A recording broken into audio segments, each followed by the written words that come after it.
Ngiyanibingelela abantwana benkosi enkulu akithi ebuhleni bamaNazaretha.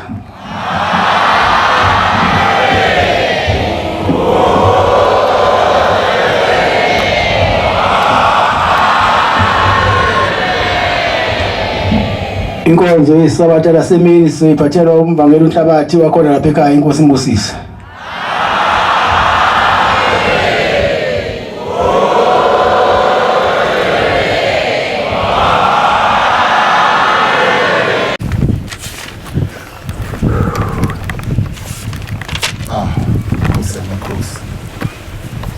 Umthandazo wesabatha mini sabatha mayibe inhle wabayingcwele.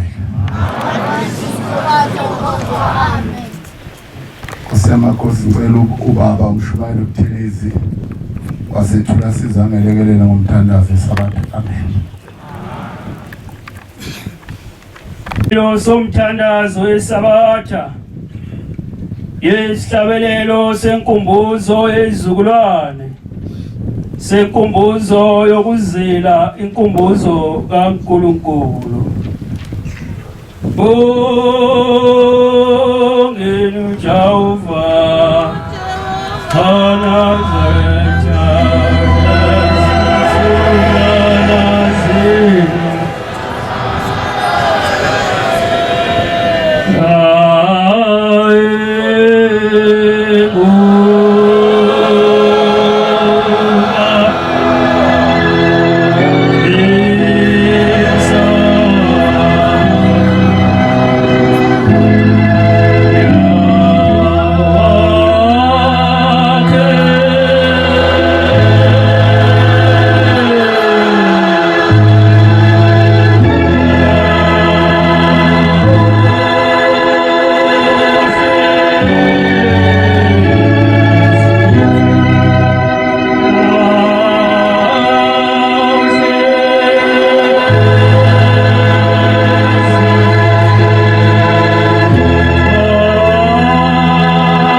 yasebuhleni bamaNazaretha.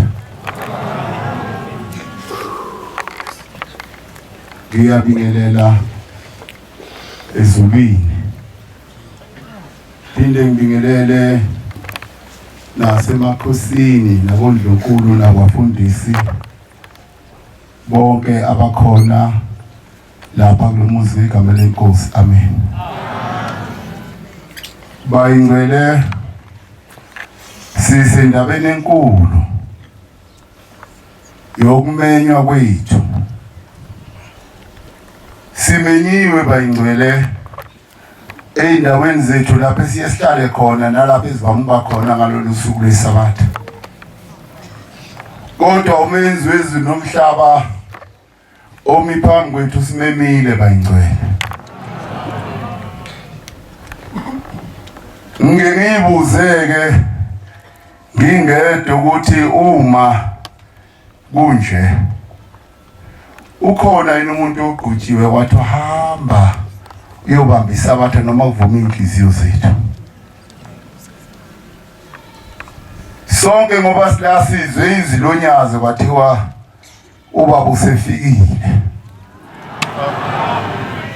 Sathi sonke kufanele sifike ngoba izulu liphethwe inkosi yethu phambi kwethu unyazi lezulu. Ngiyacela sidla amafazi ezulu nasesihlalweni esikhulu esiphambi kwethu ngoba izwi lithe akwekhona engukhulumayo. Ngicela konke ngizokhuluma kuvele enkosini yami engiphethe unyazi lezulu. Amen. ngoba mina ngumfana kaNhlabathi angiphathiswa ngalutho. Anginalutho enguphethe. Futhi angikwazi ukuzokuphilisa nokuzokulimaza. Kodwa ngicela inkosi enkulu yasebuhleni benami. Ngiyacela ezulwini ngesihlabelelo u237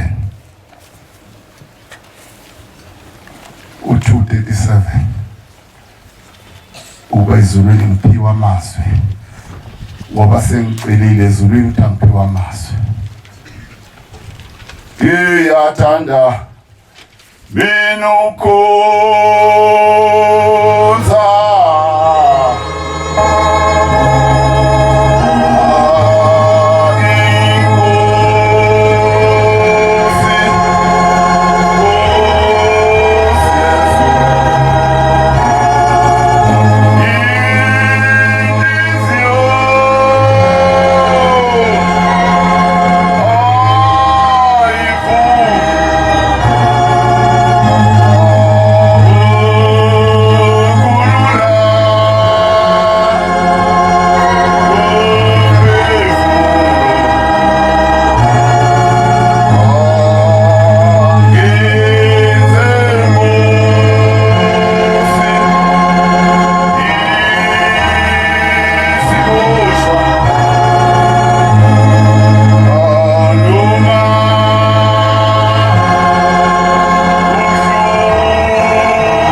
siyaxolisa Nkosi ukunqamla isihlabelelo.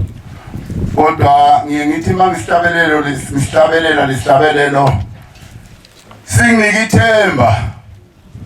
Ngoba kuhle uma silandela Inkosi enkulunywazi sibe nethemba.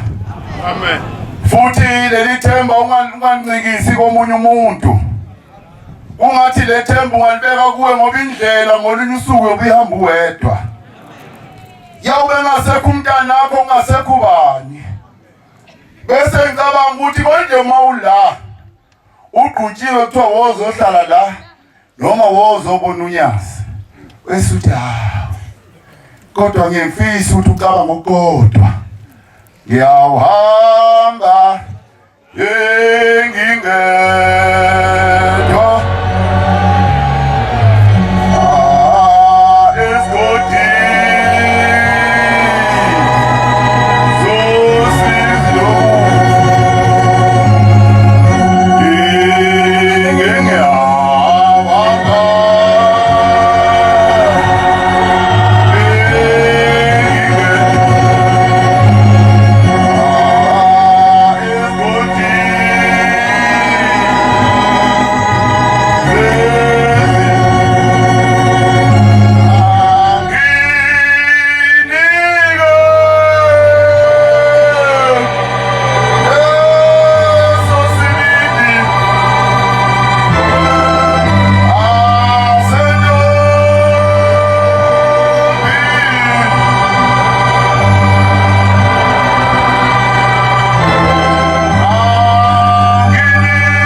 Nazaretha bese fika leso sihlabelelo esithi konje ngolunye usuku nyobe sengingedwa sengihamba lendlela engasekho ushome kade ngikhumbuza ethi namhla isabatha ethi namhla isikhathi sokuthandaza ngoba la siyakhona akekho umuntu ongena ngomsebenzi womunye umuntu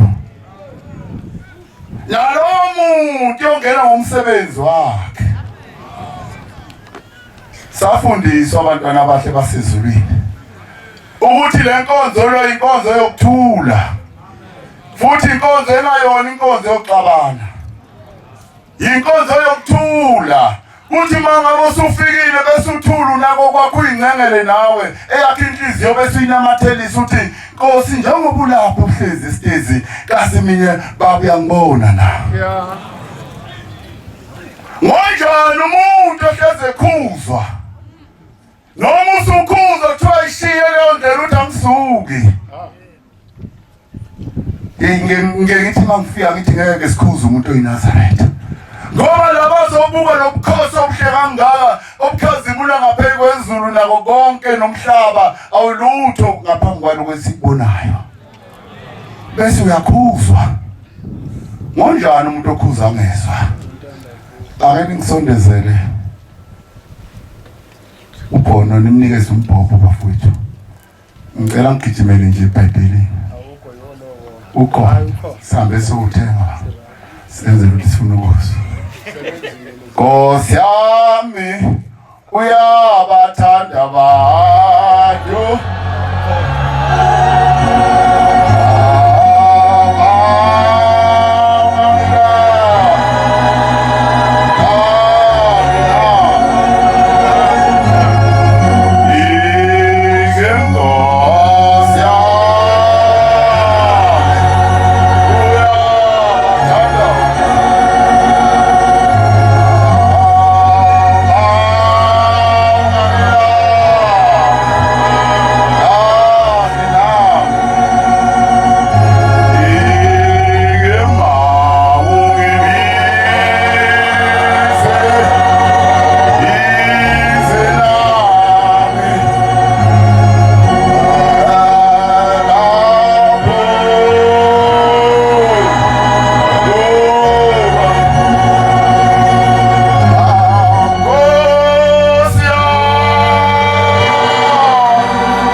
ngicela ukuba senkonzweni bayicela neyakhe inhliziyo uyibamba uthi njengamanje njengoba sesila siphambi konyasi phambi kwaphunga elihle bese kuthi konke ubuzokufuna uzokuthola kodwa maka inhliziyo ingekho ngeke ukuthole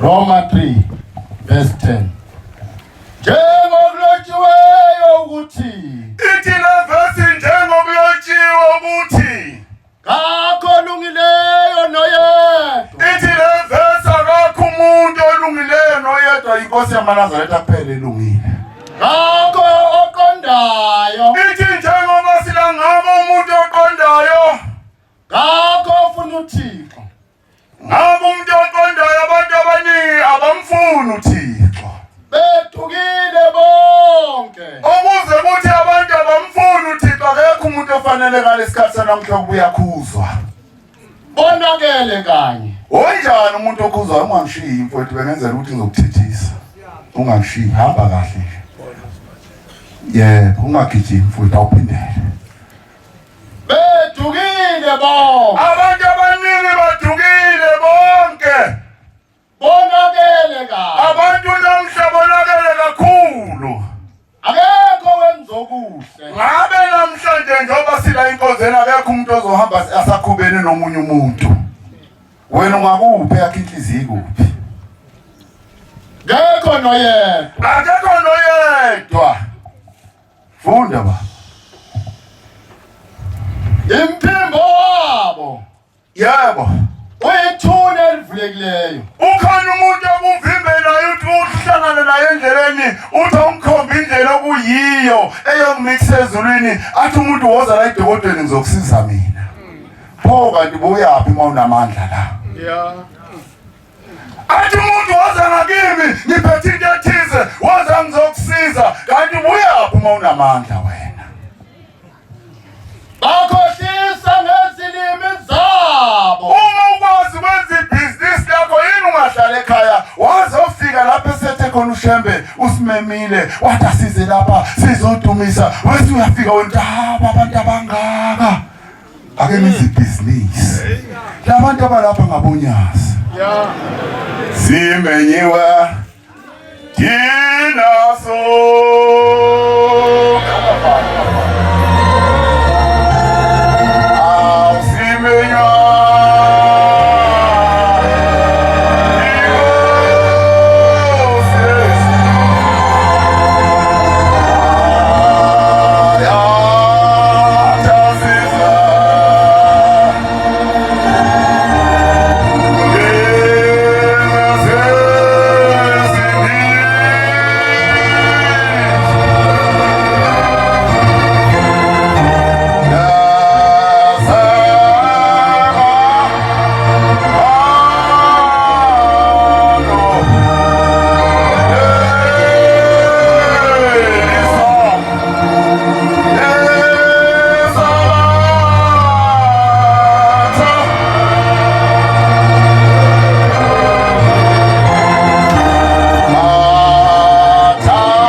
mangasondela kulo muntu ubonakala kuumuntu ongamnika indlela ekhaya kodwa uthi mayesefika lo muntu wathi uqala kimi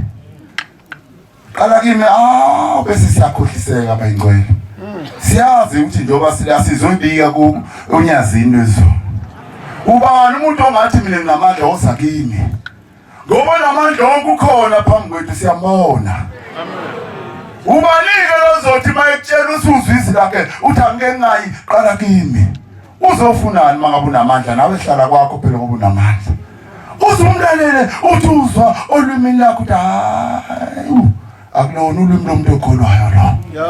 Yebo. Umlomo wabo Yebo. ugcwele ukuthuka. Umuntu oyiNazaretha akekho umuntu ongakhipha inhlamba. Abantu bonke bazi ukuthi ukuthula kusenkonzweni yamaNazaretha. MaNazaretha nesibani nina. Amen.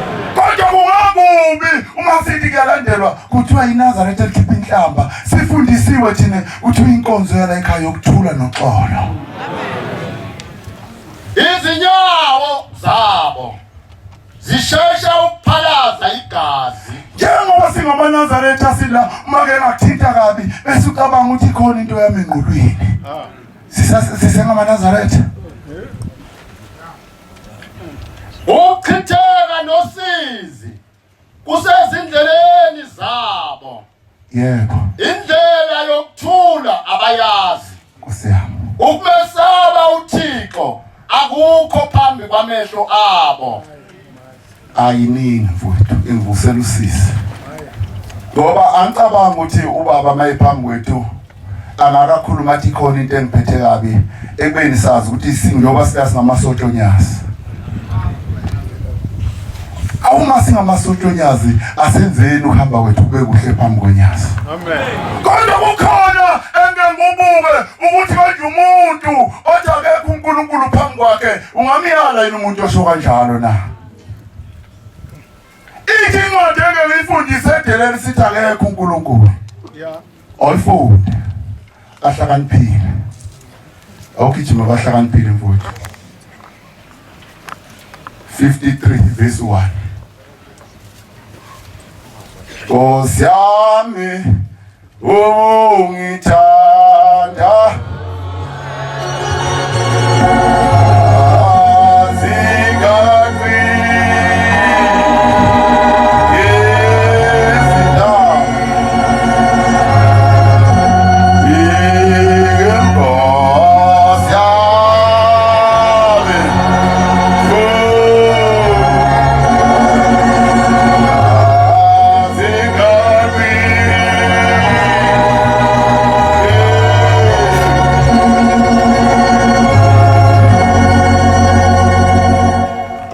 ahlakaniphile ufunda ubani mfowethu? 53 elamkhona. Awubamba ahlakaniphile u9 evesi u10. Ubucinga mfowethu. Uyithola?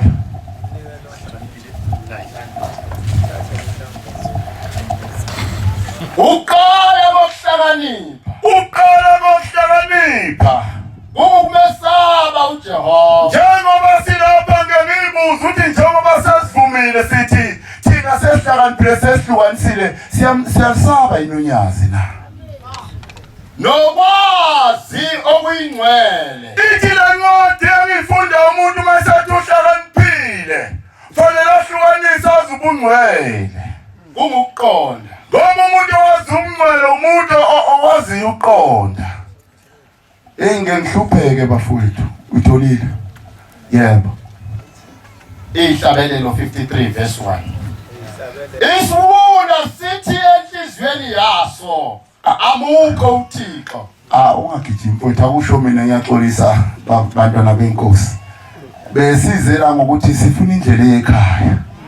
Kodwa ke kuhlungu mangabe sizothi masikhuluma. Kodwa kumina engithuka inhlambe esontweni ngithi esontweni ngithi khona umuntu oyisiwula. Hayi kusho incwadi. Awuphinde. Shaya mzalwane. Isibula. Ithi incwadi isibula. Sithi enhlizweni yaso. Sithi isibula enhlizweni yaso. Amukho uThixo. Akekho uNkulunkulu. Amen. Sikhona enkonzweni. Yeah. Siyayifuna indlela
bangcwele sike sihlangabezane nokhulumo okuningi kubantu benembuzo kuye kube kuhleke la ekhaya uma ubona umuntu ubonisane naye ngendlela yokuthula kodwa nami ngiyibuze ngenye imini ukuthi konje incwadi esiphethe eziBhayibheli kukhona lapho kwathi wakhona isabatha liyaphela emhlabeni ngiyathi mangifunda iBhayibheli lithi isabatha lenziwa uNkulunkulu wezulu nomhlaba wasenza saba khona emhlabeni bese ngiyibuza ukuthi konje umuntu mayethi isabatha likho ngicela ungapolitiki esontweni sibonisana nje indlela ekhaya kuyibaba ke kuthiwa uManazaretha apolitika suke sikhuluma ukuthi ngoba silifundisisi iBhayibheli ukuthi imuphi lo owathi mayifika wathi alipheli isabatha ngoba eqaleni kweBhayibheli ngihamba la ngize ngiyofika egcineni ingitshela ngesabatha nje kuphela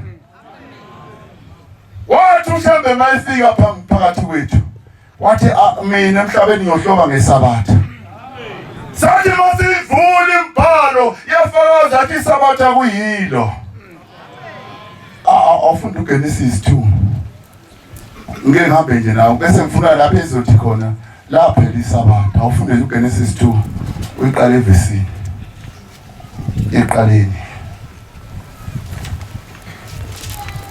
njalo kwaphela izulu nomhlaba ithi la vesi njalo kwaphela izulu nomhlaba namabandla onke ithi ngoba sepheleliswa namabandla onke ngosuku lwesikhombisa iseqaleni lencwadi kwaqala iBhayibheli ngeke ngiyibuze umuntu mayifunda iBhayibheli ukuthi yena engenelele phakathi ngade iBhayibheli ngoba iseqaleni uGenesis ethi kwapheleliswa konke ngosuku lwesikhombisa ithi kwabathi mathe masekhanda umhlaba kahle waseba nosuku lesikhombisa uThixo wayeqedile ithi kwathi mafika usuku lesikhombisa uThixo wayeseqede konke imisebenzi abeyenzile yebo waphumula manje ke bafowethu angazi noma igama elithi uThixo noma lenze ukuthi sithi thina ngeke sihambe ngentando kaNkulunkulu na yimuphi umuntu othi mina ngiyosebenza ngesabatha ngoba uthi uThixo mina uqobo lami ngaphumula ngesabatha phosa kubeka ngazi ukuthi thina sifunda iBhayibheli kanti wena ufunda liphi iBhayibheli hamba bhuti waphumula ngosuku lwesikhombisa waphumula ngosuku lesikhombisa emsebenzini yonke abeyenzile uThixo yebo wabusisa usuku lwesikhombisa ayiningi mfowethu asipolitiki kodwa ngesikhuluma ukuthi laba bantu abayibaphatha iBhayibheli bagodle kakhulu sithi bakhuluma zona le incwadi lezathi zona ifundwa ngobani kanti lapho ubhala uManazaretha phela yini sikhona enkonzweni amen awuphinde uthi Exodus awubambe nje Exodus 28 verse 8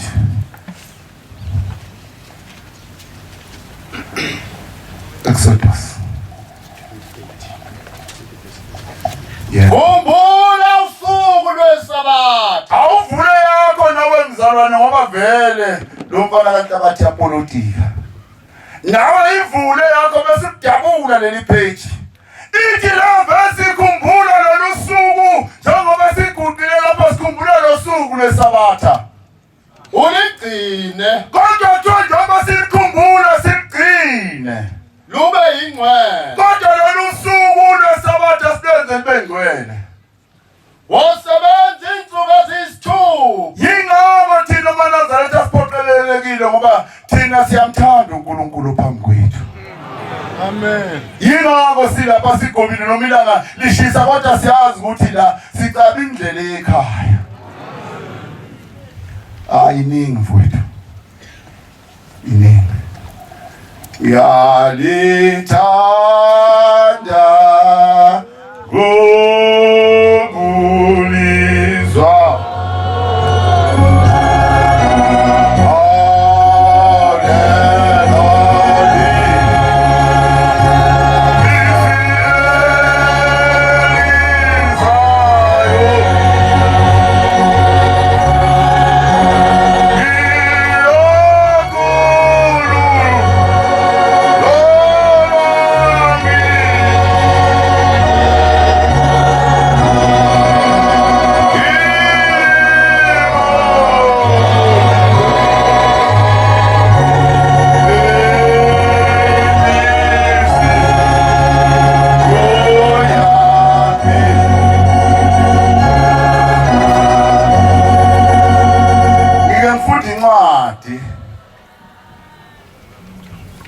ngifunda incwadi sihlezi nje nabafowethu sibonisana ngevangeli.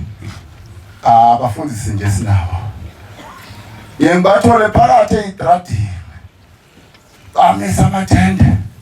Bese bephuma labafundisi baye emgwaqeni boshumayela khona. Bese ngiyibuza ukuthi kanti le incwadi esifunda uthi nezizazi ngoba iBhayibheli uShemba kasikhandela ngeBhayibheli wasikhandela lezi siphethe. Kodwa kwenziwa yini konke thina esifundayo? Kube sekuyamesha uShemba sifundisa khona. Awubamba uMateyu. Uthi ngithi 5. 6:5 ivesi. 6:5 ivesi. Mateyu, incwadi ejwayelekile kancane.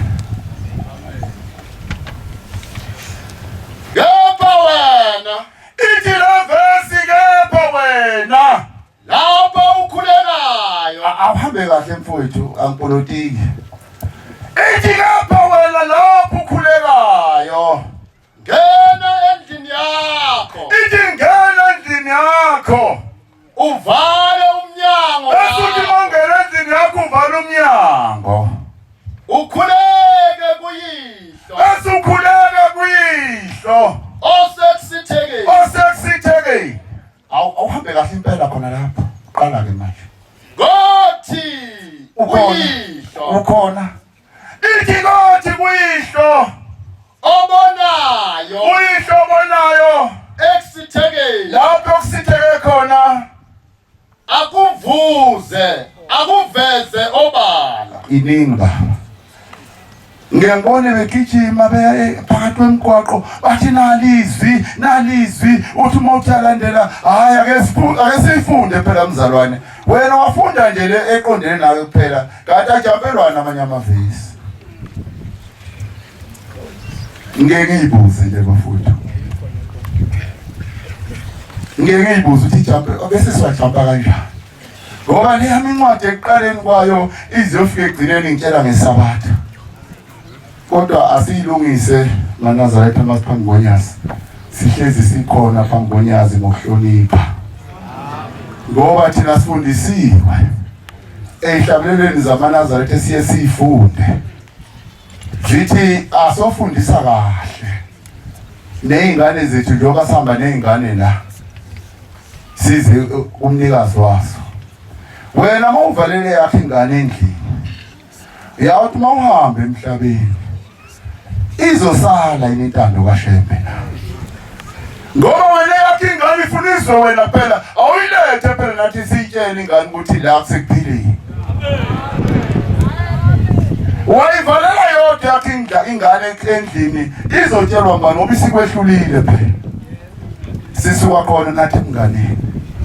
Awumambela umthandazo lapha emthandazweni wokuvuka. Ivesi nje 11 uzawuphinda ujampe ungene ku11 khona la ungene ku13 khona lapho. Ephumeni